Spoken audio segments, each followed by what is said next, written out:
Welcome to another Mr. Ness screencast. Today's aim is the end of the Cold War, and here are your objectives. Pause the video, look these questions over, and get ready to copy some vocab terms and take some notes.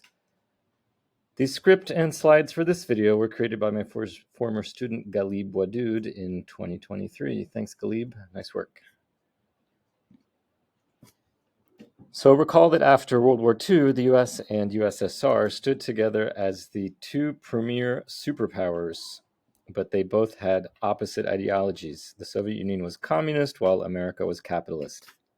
And this difference in ideology led to the decades-long conflict known as the Cold War.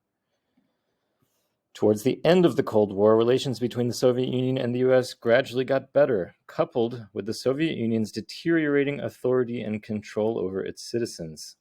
This can largely be attributed to US President Ronald Reagan and Soviet leader Mikhail Gorbachev. Under Gorbachev, the USSR experienced a series of policy reforms. And the main one that encompassed the idea of these new reforms was glasnost. Glasnost was a policy of increased openness and transparency in government. Gorbachev hoped to create a government that would be more open to criticism and suggestions for reform, something never before seen in the Soviet high command.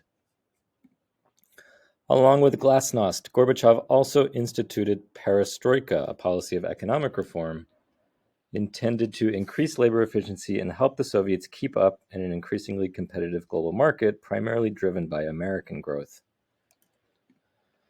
While these policies were meant to help the USSR, they inadvertently hurt it instead. As a result of glasnost, political dissent was rampant as more and more of the population began to become aware of how ineffective Soviet leadership was.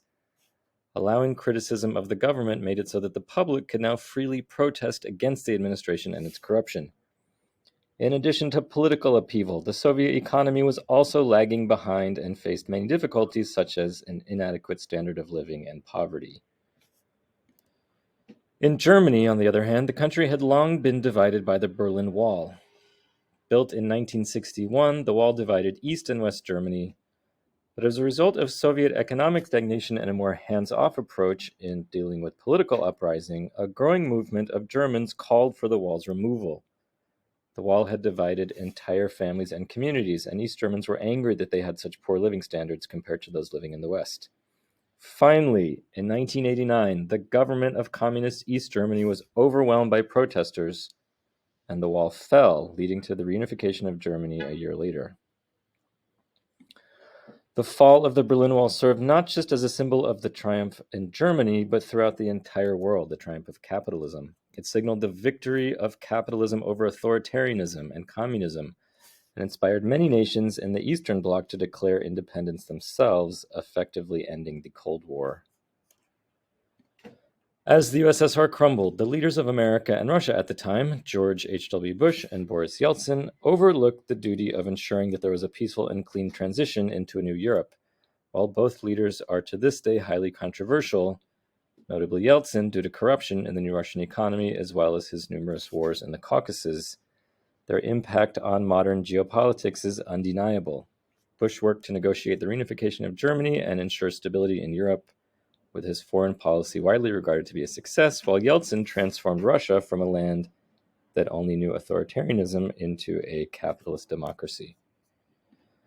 After lasting nearly 70 years, the Soviet Union finally fractured completely in 1991, leading to the creation of 15 new post-Soviet states across Europe and Asia, previously known as Soviet Socialist Republics, SSRs. In Eastern Europe, Estonia, Latvia, and Lithuania gained independence, along with Ukraine, Belarus, and Moldova.